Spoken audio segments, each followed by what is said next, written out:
새벽엔 이곳에 나오신 여러분 모두를 하나님의 은혜와 은총 가운데 하나님께서 하나님의 은총과 사랑 가운데 함께 하실 줄 믿습니다. 우리 드려진 헌금을 위해서 먼저 기도하겠습니다. 하나님께서 허락하실 때까지만이 우리의 생명이고 하나님께서 우리에게 선물로 주실 때까지만이 우리의 강건함임을 믿습니다.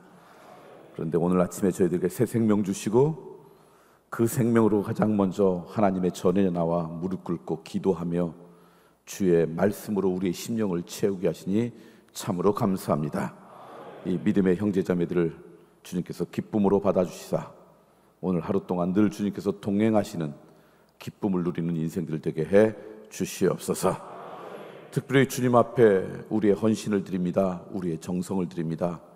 우리의 갈망과 우리의 소망을 담아 우리의 마음을 하나님 앞에 드립니다.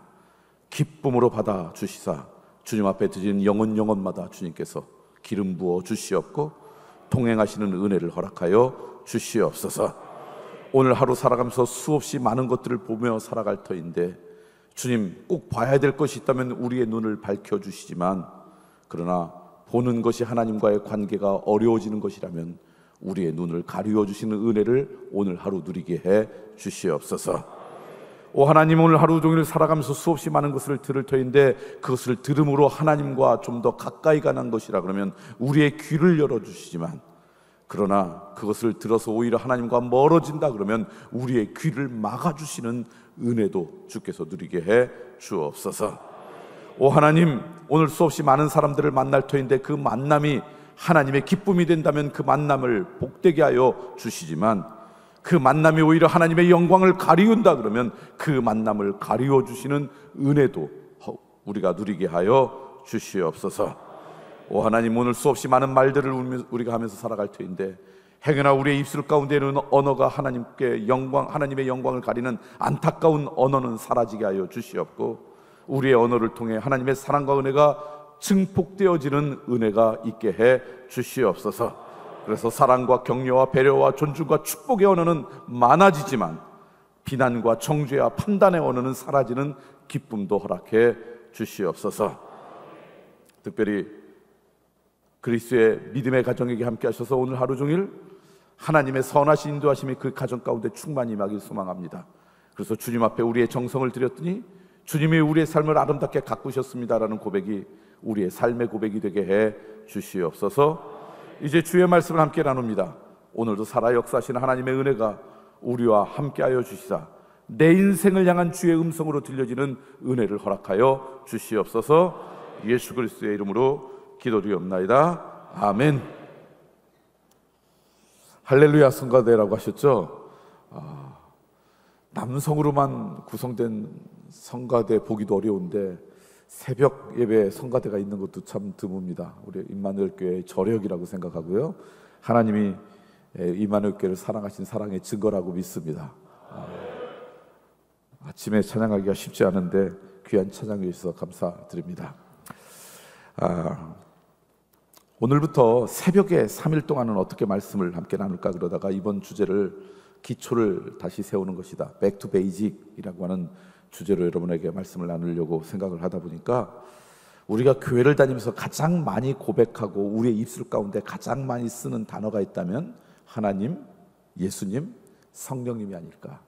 그리고 하나님이 어떤 분인지 예수님이 어떤 분인지 성령님이 어떤 분인지를 우리가 익히 알고 있지만 다시 한번 하나님의 말씀에 들어가서 그분이 어떤 분인지를 함께 나누면 좋겠다라는 생각이 들어서 3일 동안 그 말씀을 좀 나누고 싶습니다. 사실 신학교에 다니면 조직신학 시간에 신론, 하나님은 어떤 분이십니까? 라고 하는 주제로 그것만 한 학기를 배웁니다. 그러니까 제가 새벽에 이 짧은 시간에 그거를 다 나눌 수는 없죠. 그런데 어느 날 성경을 읽고 묵상하다 보니까 신약 성경 가운데 하나님은 이런 분이십니다라고 아예 단언적으로 선언한 곳이 딱 3군데 나오더라고요.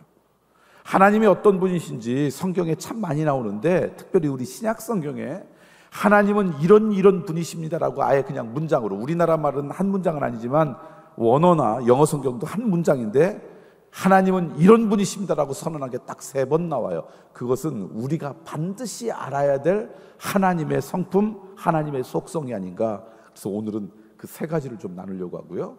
내일은 또 예수님에 대해서 우리가 익히 알고 계신 주님이지만 말씀을 통해 우리에게 계시된 주님이 어떤 분이신지, 성령님이 어떤 분이신지를 함께 나누고 싶습니다.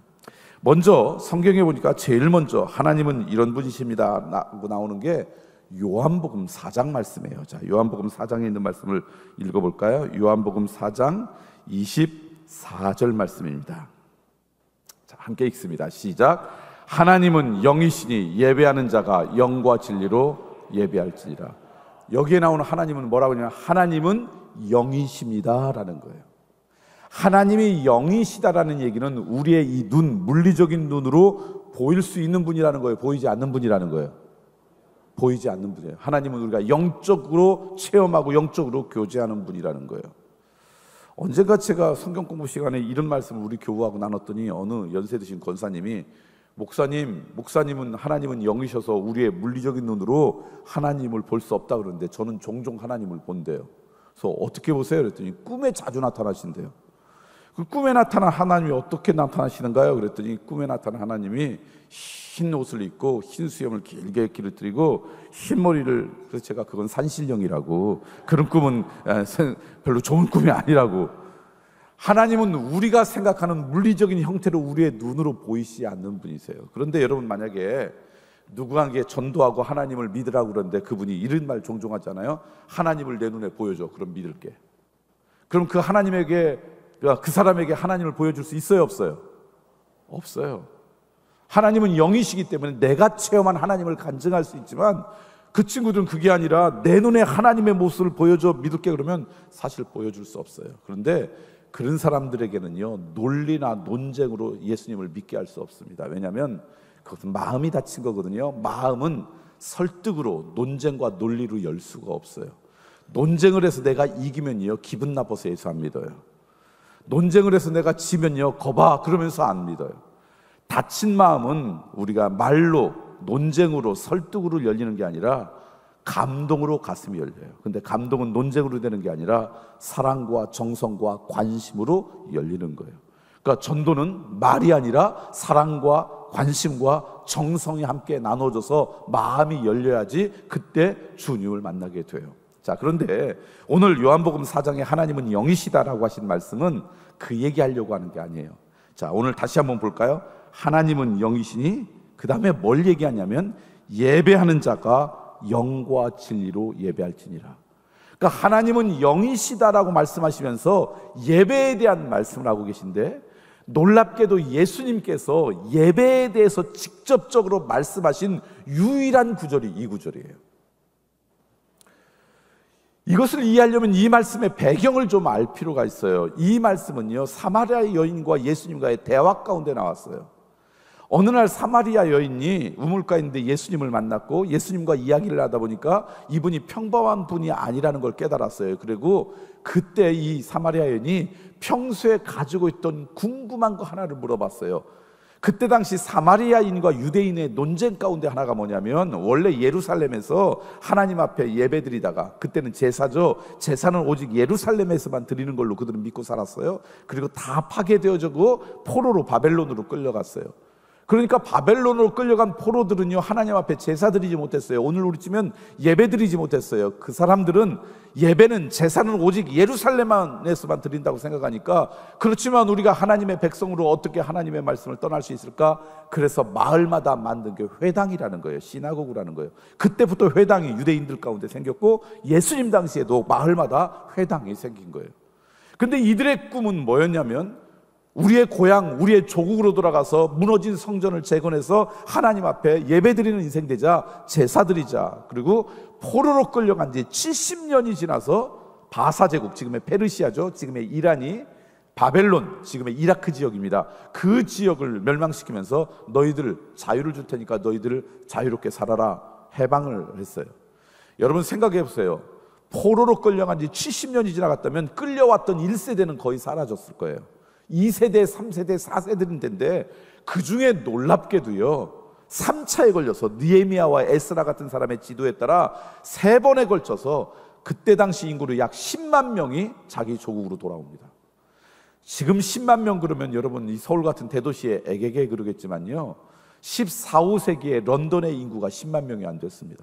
그러니까 엄청난 인구예요. 자기가 그곳에 가면 그곳이 좋다, 그럼 갈 거예요. 근데 그것은 무너져서 아무것도 없어요. 다 황폐화됐어요. 그런데 세계 최강대국인 그 안락한 곳에 살던 그 사람들이 오직 하나님을 예배하겠다는 신념으로요, 돌아와서 고생하면서 예루살렘 성전을 짓고 성벽을 재건했어요. 그게 느헤미야와 에스라에 나오는 말씀이에요.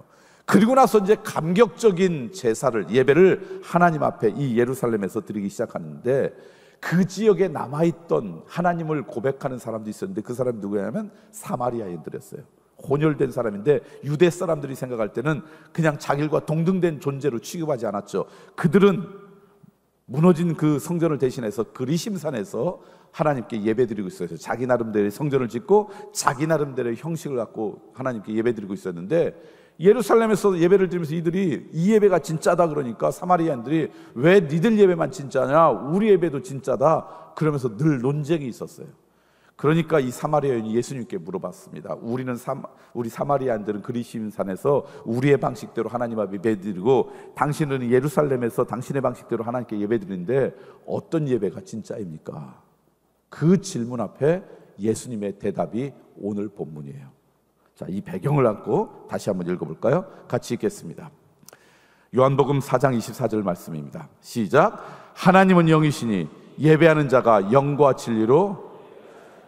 어느 장소에서 예배 드리는 게 중요하다고요? 중요하지 않다고요? 별로 중요하지 않대요. 어떤 형식으로 예배 드리는 게 중요하다고요? 중요하지 않다고요?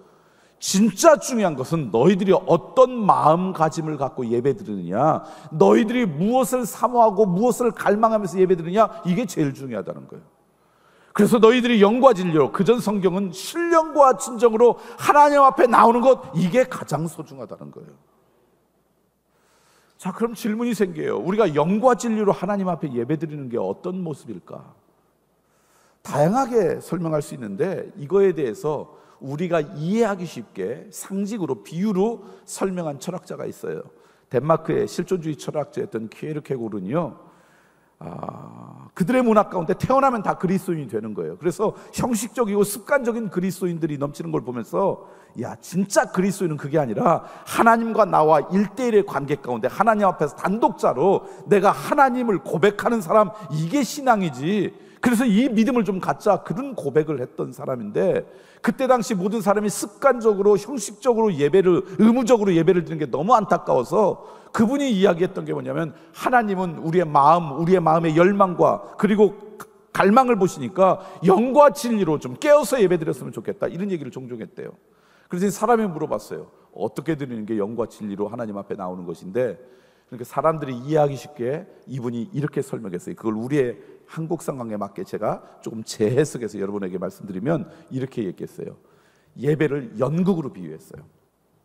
여러분, 연극을 보시면요, 연극에 무대 위에서 연기하는 연기자가 있고 객석에 앉아있는 관중이 있어요. 객석에 있는 관중이라 그러나요? 뭐라고요? 연극 보는 사람을? 관객. 예, 감사합니다. 관객이 있고 배우가 있어요. 근데 예배에도 똑같다는 거예요. 예배에도 배우가 있고, 무대 위에서 연기하는 배우가 있고 객석에 앉아있는 관객이 있는데, 예배 드릴 때는 배우는 누구고 관객은 누구겠어요? 키에르케가 이런 얘기했어요. 예배를 드리는 모든 예배자는 객석에 앉아있는 관객이 아니라 연기하는 배우다. 영과 진리로 예배 드린다는 거 뭐냐? 우리 가운데 예배 드릴 때 우리 모두는 이 무대 위에서 연기하는 배우고 객석에는 오직 한 분이 앉아 계시는데 그분이 하나님이시다. 이런 심정으로 예배 드리는 게 영과 진리로 예배 드리는 것이다. 그럼 이런 질문이 있어요. 그러면 아니, 설교하거나 기도하는 우리 장로님이나 성가대하는 사냥대나 이런 분들이 우리는 배우고 여기 앉아있는 예배드리는 회중이 관객이라고 생각했는데 이게 잘못됐다는 거예요. 키에르케고는 뭐라고 했냐면, 설교하는 설교자는 같이 연극하는 배우인데 그때 당시 그랬대요. 연극할 때 혹시 대사를 잃어버릴까 봐 뒤에 커튼 뒤에 숨어서 대사를 보다가 잃어버릴 것 같으면 대사를 읽어주는 사람이 있었대요. 설교자나 기도자나 이런 사람은 그런 사람이다. 하나님 앞에 오직 한 분이신 관객이신 하나님 앞에 진정으로 연기를 잘하도록 돕는 사람이다. 그분은 그렇게 표현했어요. 그러니까 예배 드릴 때마다 여러분, 비록 이 객석처럼 생긴 이곳에 앉아 있지만 여러분이 관객이라고 생각하면 잘못 예배 드린 거예요. 거기는 오직 누구만 앉아 있는 거예요? 하나님만. 그리고 우리 모두는 누구예요? 예배자. 모든 사람은 배우다. 그리스도인들은 동의가 되면 아멘 그러는 건데, 아멘이십니까?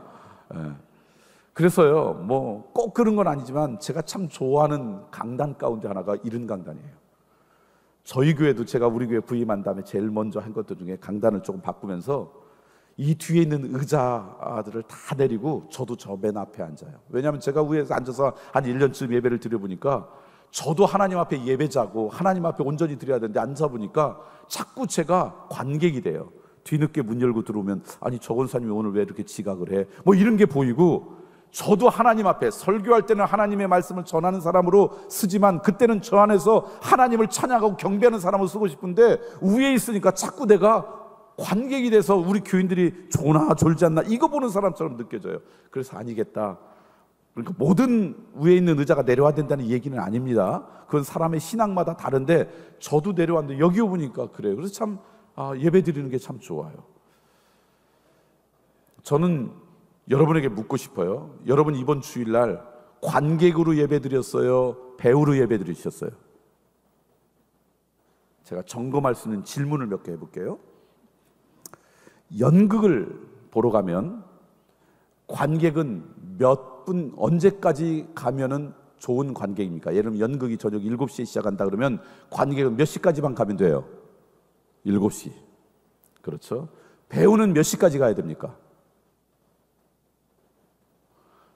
내가 연극을 충분히 할 수 있도록 미리 준비하는 시간까지. 이번 주일날 여러분 예배 드릴 때 관객으로 예배 드리러 오셨어요? 배우로 오셨어요? 저희들도 교회에 주일날 얀 예배 드릴 때 한 예배가 시작돼서 한 15분쯤 지나면 장로님들이 대표 기도하세요. 근데 저희 교회 장로님의 대표 기도는요 굉장히 능력이 있으세요. 왜냐하면요, 장로님이 기도 시작할 때는 예배당이 한 3분의 2쯤 차는데 기도가 끝나면 나머지 3분의 1이 차요.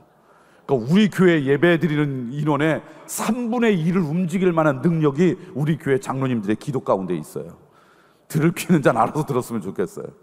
그분들은 관객으로 예배 드리러 온 거예요? 배우로 예배 드리러 온 거예요? 배우로 예배 드리러 온 게 아니라 관객으로 온 거예요. 그런데 영과 진리로 예배 드린다는 것은 관객은 오직 누구 한 분뿐이라 그랬어요. 하나님뿐이세요.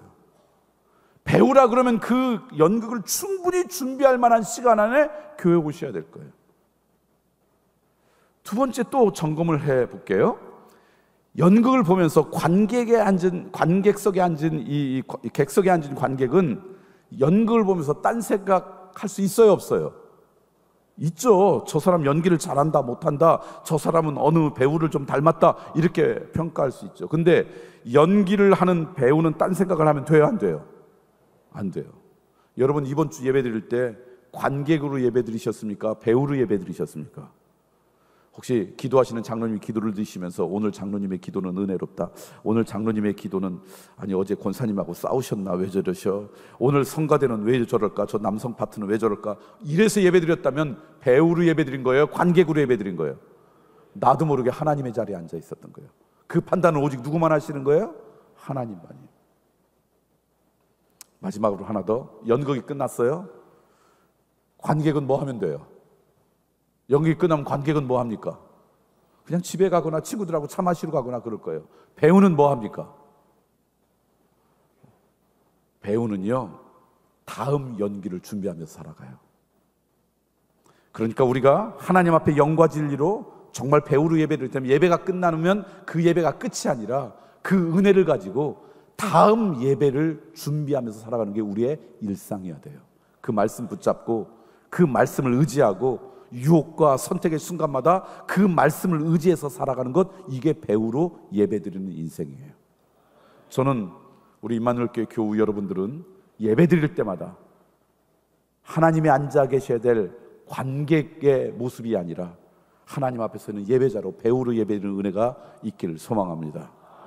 안타까운 것은 이 말씀을 드려야 될 분은 이 자리에 없다라는 사실, 이게 좀 안타깝긴 해요.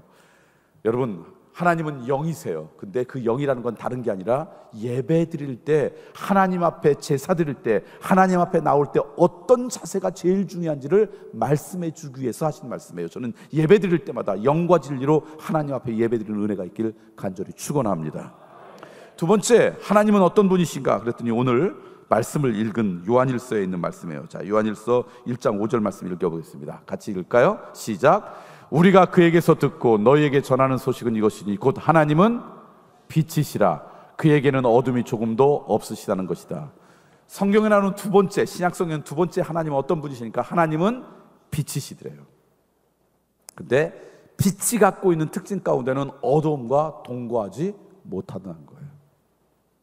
그러니까 우리가 하나님을 믿고 하나님과 좀 더 가까이 친밀하고 하나님의 은혜 가운데 있으면 빛이신 하나님이 때문에 우리의 삶의 어둠은 떠나가게 되어 있어요.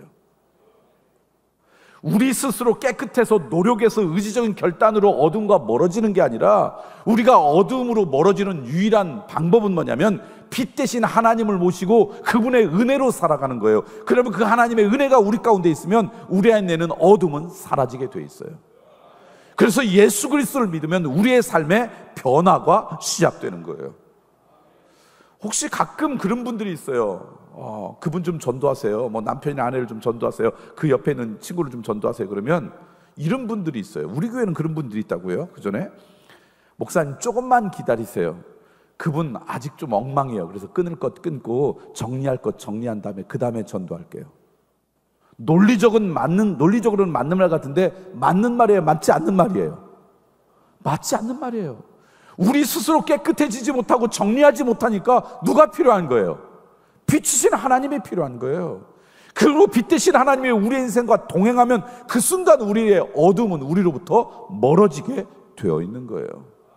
우리가 어둠으로부터 멀어질 수 있는 비결은요, 내가 어둠에서 멀어져야지, 어둠에서 멀어야지, 어둠을 묵상한다고 어둠에서 멀어지는 게 아니에요. 어둠은 묵상할수록 어둠에 깊이 빠질 수밖에 없어요. 어둠으로부터 벗어나는 것은요, 빛 대신 주님과 가까이 나가는 거예요.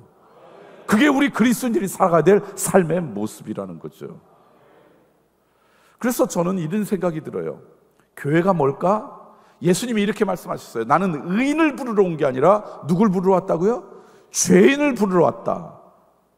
그 죄인들이 나와서 빛 대신 하나님과 동행하면서 점점 거룩한 백성으로 빚어져 가는 것, 이게 우리의 신앙생활이죠. 그래서 우리의 언어로 번역한다면 교회는 병원과 같아요.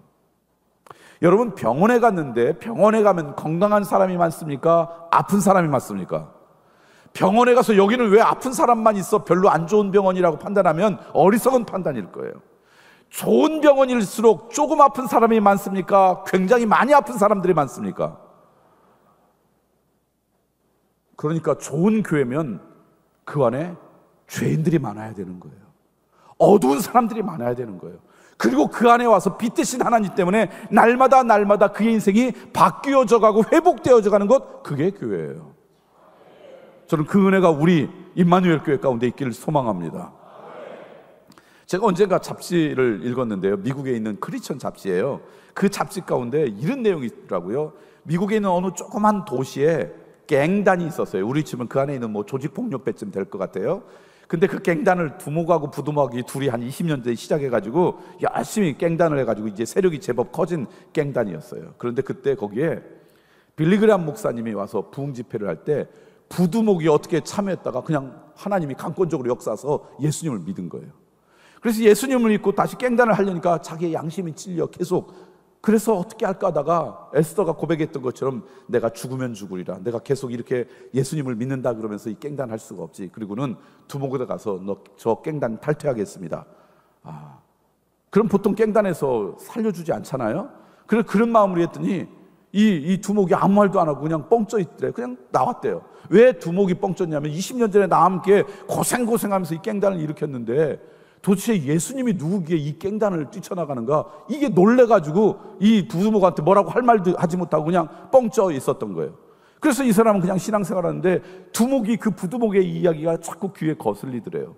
그래서 어느 날 부두목을 찾아왔어요. 야, 예수님이 누군데 내가 이것을 죽을 각오로 하고 그만둘 정도로 그렇게 예수 믿는 게 좋으냐? 예, 좋아요. 그럼 나도 그 예수 좀 믿자. 그래서 이 부두목이 너무 기뻐서 이 사람을 존대해서 자기가 출석하는 교회에 예배를 드리기 시작했어요. 근데 그 조그만 도시에 소문이 났어요. 어느 깽단에 두목도 이제 예수님 믿는다더라. 그러니까 이제 그 깽단은 와야 되거나 그럴 거라고 생각하는데, 아니 웬걸 교회를 다닌 지 1년이 지났는데도 여전히 깽단 두목을 이 두목이 하는 거예요. 부두목은 손을 털었는데.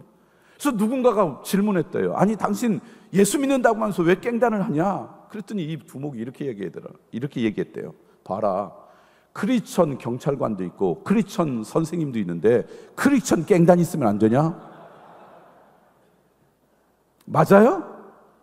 아니죠. 그건 자기가 그만두고 싶어서 그만두기 전에 주님과 가까이 하고 빛 대신 하나님과 가까이 하면 그게 불편해요. 힘들어요. 그래서 견딜 수 없어요. 그러다 보니까 점점 아름다운 인생으로 빚어져 가는 것, 이게 우리 신앙생활의 여정이죠. 그렇기 때문에 여러분이 어느 날 어둠 앞에 갔더니 꼭 마음이 편해, 고향에 온 것 같아. 만약에 그렇게 느낀다면 여러분 점검하셔야 돼요. 내가 정말 하나님의 자녀인지, 빛의 자녀인지. 빛의 자녀인 오늘 우리들은요, 예수님 믿자마자 완전하고 완벽한 인생 될 수는 없어요. 우리의 연약함 때문에. 그렇지만 어둠과 가까이 갈 때마다 그게 불편해야 돼요. 견딜 수 없어야 돼요. 그래서 그것 때문에 힘들어야 돼요. 그런 갈등 가운데 살다 보면 어느 순간 나도 모르게 어떻게 돼요? 빛의 자녀처럼 빚어져 가는 거예요. 그런 은혜가 우리 모두 가운데 있기를 간절히 소망합니다.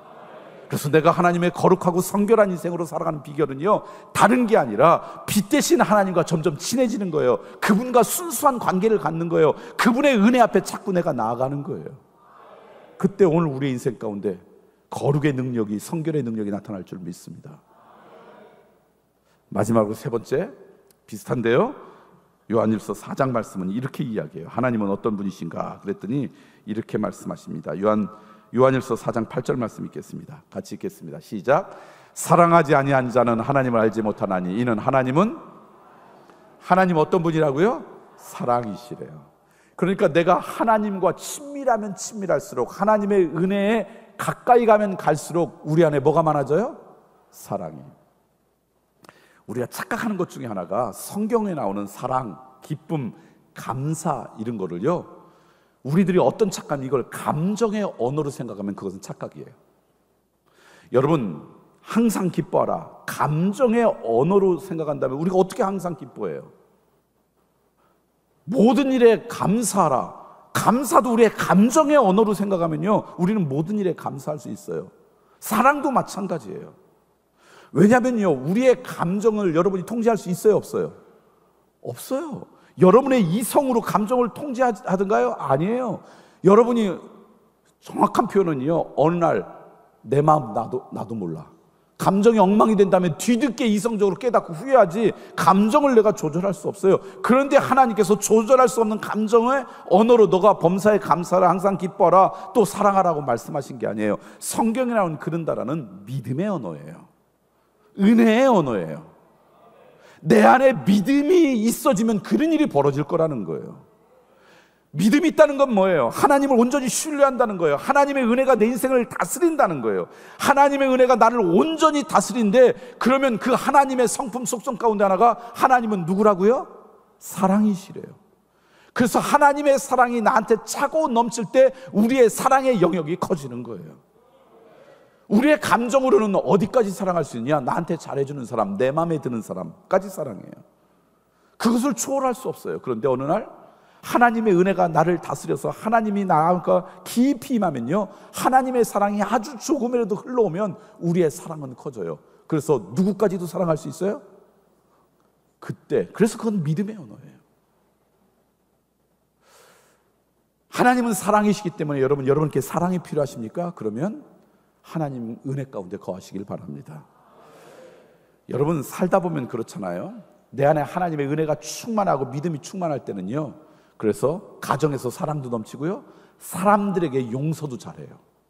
근데 어느 순간 내 안에 갑자기 사랑이 사라지고 자꾸 갈등하고 그러면 그것은 그 사람의 문제가 아니라 먼저 여러분의 내면을 좀 점검하셔야 돼요. 여전히 하나님께서 내 삶 가운데 나를 주관하고 계시는지.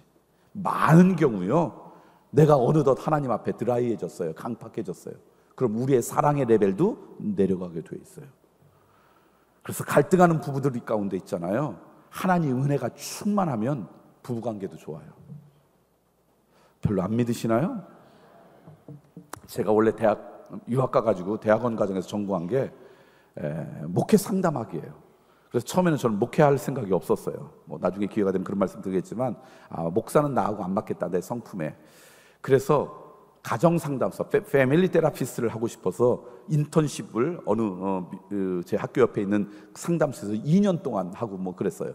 그곳에 가면 상담사로 있는데, 이제 제가 한국 사람이고 한국말을 하니까 한국 사람들이 오면은 저한테 이제 오는 거예요, 주로. 왜냐하면 지금은 모르지만 미국은 주마다 법이 다른데, 내가 어떤 사람하고 이혼하고 싶다 그러면 법원에서 그냥 해라 라고 명령하기 전에 너는 한 4번쯤 가가지고 전문적인 상담사한테 받아라, 너는 8번쯤 받아라, 그리고 나서도 못 살겠으면 헤어져라, 이렇게 법원에서 판단한 경우가 있어요. 그래서 그분들이 와요. 근데 이분들은 예를 들면서 법원에서 너 6번 가가지고 노력을 해보고 그래도 노력해서 안 되면 헤어져야 되겠다, 와라. 그러면 저희 상담소의 원칙은 일주일에 1시간만 만나요.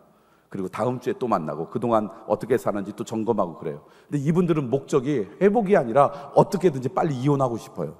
그러니까 와가지고 그래요. 일주일에 한 번씩 안 만나고요, 그냥 하루에 6번 다 만나면 안 돼요? 돈은 저희들이 다 드릴게요. 그러니까 목적이 회복이 아니라 어떻게든지 빨리 헤어지는 게 목적이에요. 그래서 열심히 상담을 해도 별로 해결이 잘 안 돼요. 몇몇 분의 표정 보니까 목사님이 실력이 없는 상담사에서 그런 거 아니에요? 그런 표정인데, 저 혼자 하는 게 아니에요. 제가 하면 그걸 모든 레포트를 내면 제 위에는 그 멘토가 그것을 함께 코칭해주고 또 그룹들이 함께 주중에 하고, 그러니까 저 혼자 하는 것 같지만 사실은 그 상담소에 있는 모든 노하우와 그 경험을 갖고 이제 이렇게 하는 거거든요. 근데 잘 안 돼요. 왜냐하면 마음 가운데 다쳐서 빨리 헤어져야겠다, 안 되더라고요. 근데 그렇게 왔던 사람이 어느 날 더 이상 안 만나도 된대요. 그래서 저는 처음에는 제가 잘해서 그런 줄 알았어요. 그래서 이 얘기를 들어보니까 그런 사람들과 특징이 있는데, 어느 날 은혜 받은 거예요. 주변에 교회를 가서, 교회를 다니던 분도 오거든요. 근데 어느 날 정말 은혜를 받았다는 게 뭐예요? 자기의 삶의 우선순위가 바뀐 거예요. 하나님 앞에 하나님의 은혜 가운데 거한 거예요. 그랬더니 열심히 상담하는 것들에 갖고 있던 한계를 뛰어넘더라고요. 그게 제가 목사가 된 이유예요. 여러분, 예를 들면 부부관계와, 부부가 아니어도 좋아요. 누구하고 관계가 갈등이 있어요. 근데 그때 한마디만 하면 문제가 다 해결돼요. 근데 그 말을 하기가 참 힘들어요. 어떤 말입니까? 한 번도 갈등을 안 해봐서 잘 모르시겠어요? 여러분, 진짜 마음에 안 들어요. 뭐 제일 쉬운 거니까 가정에서 얘기합시다. 부부관계가 진짜 마음에 안 들고 그냥 갈등이 심했어요. 한마디만 하면 다 풀리는데 그 말을 하기가 힘들어요. 그 말이 뭐예요? I'm so sorry. 미안해. 이 말이에요. 내가 잘못했어.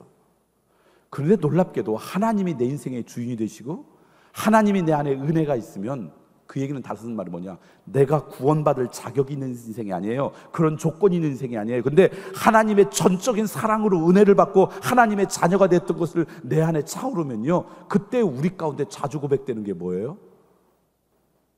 미안해, 내가 잘못했어. 내가 의로워서 하나님의 백성이 된 게 아니잖아요. 하나님의 은혜로, 선물로, 강권적인 역사로 하나님의 자녀가 되겠잖아요. 그래서 하나님의 은혜가 충만하면 우리 가운데 많아지는 게 뭐냐면 회개예요. 그래서 우리의 회개의 깊이와 회개의 넓이가 사실은 우리의 믿음의 넓이에요. 하나님을 알기 전에는 내가 세상의 하나님이에요. 내가 세상의 주인이에요. 그런데 하나님과 가까이 가면 갈수록 하나님의 은혜 때문에 내가 살아간다는 걸 고백하게 돼요. 그래서 내 안에 하나님의 은혜가 충만하면 나도 모르게 회개 잘해요. 그래서 내가 잘못했다는 표현도 잘해요. 그래서 관계가 좋아져요. 그런데 그것은 하나님이 우리에게 주시는 믿음의 능력이에요. 하나님은 사랑이시기 때문에 그분과 가까울수록 우리 안에 마음들이 넓어지고 깊어지는 거예요. 그래서 여러분, 이 땅 가운데 살아가면서 누군가를 진정으로 사랑하고 싶습니까? 그럼 뭐 하시냐면 하나님과 친밀해지셔야 돼요. 저희 교회 교인들이 이제 여름이 되면 단기 선교로 곳곳에 이제 가거든요. 그 단기 선교로 갈 때 이제 마지막 훈련을 제가 이제 종종 합니다. 그러면 그때 제가 이런 얘기를 꼭 해요. 하나님의 이름으로 가서 단기 선교를 하고 어려운 사람들을 섬기고 소외된 사람을 마음에 품는 거는 하나님이 정말 기뻐하시는 일이에요. 근데 하나님이 정말 기뻐하시는 일 있을 때마다 늘 사단이 가라지를 뿌려요. 그래서 그것을 통해 하나님의 기쁨도 되지 못하고 참여한 사람들에게 하나님의 은혜를 충만히 받지 못하도록 방해해요. 근데 이 어둠의 세력이 사탄이 방해할 때 무엇을 공격하면 사람들이 제일 쉽게 무너지는지 알아요? 그게 뭔지 아세요? 관계를 공격하는 거예요. 함께 열심히 훈련을 받고 아름답게 선교지에 섬기러 갔는데 그 안에 간 사람들이 갈등하기 시작하면요, 일은 될지 모르지만 내적인 기쁨과 충만함을 맛볼 수가 없어요. 그래서 그걸로 늘 공격해요. 그러면 사람들은 다 쓰러져요. 왜냐하면 그 전염성이 크기 때문에 그래요. 여러분이 어느 사역팀에서 일하거나 함께 섬기거나 뭐 함께 찬양대거나 그렇게 열심히 해서 은혜가 충만하려고 할 때 가끔 사단이 가라지를 뿌려서 그 사람에게 좋지 않은 생각을 갖게 해요. 미움이 내 안에 시작돼요. 근데 이 미움의 이 전염력은 강해서요, 어떤 사람이 마음에 안 들고 좀 미워지면요, 그 사람하고 웃으면서 이야기하는 사람도 미워져요. 그 사람이 즐겨 입는 옷도 꼴보기 싫어져요. 그 사람이 맛있게 먹는 음식도 밥맛 없어 보여요. 이 미움이라는 게 한번 증폭되면요, 그것 때문에 내 안에 있는 내적인 기쁨이 다 사라져요. 근데 오늘 우리가 그 미움을 이길 수 있느냐? 우리의 능력으로 이길 수 없어요. 미운 사람은 계속 미울 수밖에 없어요. 그 미움을 극복하는 방법이 그거예요. 그래서 제가 교인들한테 교육할 때 그래요. 혹시 여러분 가운데 함께 사역하고 사랑을 나눠야 될 사람이 미워지면, 미움이 생기면 여러분 이길 수 없습니다. 그 미움 때문에 여러분이 진짜 주시는 하나님의 내적인 충만함, 내적인 기쁨을 맛보지 못합니다. 그걸 이길 수 있는 방법은 하나님이 함께 하셔야 됩니다. 하나님의 사랑이 여러분 가운데 함께 하셔야지 이길 수 있기 때문에 이렇게 생각하십시오. 여러분이 어떤 사람이 조금이라도 미워지기 시작하면, 아, 저 사람에게 기도가 필요한가 보다. 그래서 나한테 이 믿음을 주었지. 그리고 형식적으로, 의무적으로, 그리고 그냥 일부러라도 그 사람을 위해서 기도하기 시작하세요. 그 사람을 위해서 기도하기 시작하면 어느 순간 하나님의 은혜가 내 안에 충만해지면요, 그 사람이 불쌍해 보이기 시작해요. 불쌍히 보인다는 것은 용서의 시작이거든요. 그러니까 내 감정과 의지로 그 사람을 사랑스러워하는 게 아니라 사랑이신 하나님이 내 인생을 충만하게 다스릴 때 사랑이 회복되는데, 그러기 위해서는 그 영혼을 위해서 기도하기 시작하셔야 돼요. 혹시 여러분 교회 섬기다가 어느 분이 마음에 안 들기 시작했어요. 그러면 가만히 내버려두면 더 곪고 골마서 터지게 돼 있거든요. 그럼 이렇게 생각하세요. 아, 저분에게 기도가 필요한가 보나. 그래서 나보고 하나님께서 이런 마음을 주셨는가 보다. 그래서 그 사람을 위해서 기도하기 시작하세요. 가정에서 여러분의 배우자가 갑자기 마음에 안 들기 시작했어요. 그러면 아, 내 배우자가 기도가 필요한 때인가 보다. 그래서 내 하나님인데 이 마음을 주셨지. 그리고 그를 위해서 기도하기 시작하세요. 그럼 어느 날 기도하다 보면 사랑이신 하나님이 우리의 삶을 역사하기 시작하세요. 그렇다고 그분한테 가서 집사님 내가 기도하고 있다 이런 말은 하지 마세요. 그냥 조용히 기도하시면 돼요. 하나님은 사랑이셔서 하나님의 은혜가 내 안에 충만할 때 우리의 사랑의 영역이 넓어지고 깊어져요. 그게 그리스도인의 능력이에요. 저는 그런 은혜가 여러분 가운데 있길 소망합니다. 이제 말씀을 정리할까요? 하나님은 어떤 분이십니까? 하나님은 영이시래요. 그래서 하나님 앞에 예배 드릴 때마다 영과 진리로 예배 드려야 된대요. 예배 드릴 때 객석에 앉아 계신 관객은요, 오직 하나님 한 분뿐이세요. 우리 모두가 예배자예요. 배우예요. 배우로 여러분 예배 드리는 은혜가 있기를 소망합니다. 하나님은 빛이시래요. 그래서 하나님과 가까이 할수록, 그분과 동행할수록 어둠은 내 삶 가운데 멀리 떨어질 수 있어요. 그러므로 어둠을 묵상하는 인생이 아니라 빛이신 하나님을 모시고 살아가는 인생, 그게 거룩과 성결의 삶의 비결이에요. 하나님은 누구라고요? 사랑이시래요. 사랑이신 하나님을 모시고 그 은혜 가운데 살아갈 때 우리의 사랑의 영역이 넓어질 수 있어요. 여러분의 사랑의 열매가 맺어지길 원합니까? 그러면 하나님을 묵상하시고요, 하나님과 친밀해지십시오. 그때 사랑의 능력이 우리의 삶의 흔적으로 남을 줄 믿습니다. 기도하겠습니다. 오늘 말씀을 기억하시면서 여러분 결단의 기도를 드리고, 또 오늘 하루 하나님께서 선물로 하루를 여러분에게 주셨습니다. 여러분의 가정도, 여러분의 일터도 주셨습니다. 그 하나님의 선물로 주신 일터 가운데 오늘 이 주신 말씀 붙잡고 하나님과 동행하는 인생이 되겠습니다. 또 여러분이 개인적으로 금년에 가지고 있는 기도의 제목이 있을 거예요. 기도에 이런 이유가 나갈 수 없다고 하나님께서 말씀하셨습니다. 이 시간 간절하게 그것을 위해서 기도하시고 하나님께 선물로 주신 우리의 삶을 향해서 나가셨으면 좋겠습니다. 우리 기도하기 전에 주여, 우리 3번 하나님 앞에 고백하고 그리고 기도하기를 원합니다. 함께 고백하겠습니다. 주여, 주여,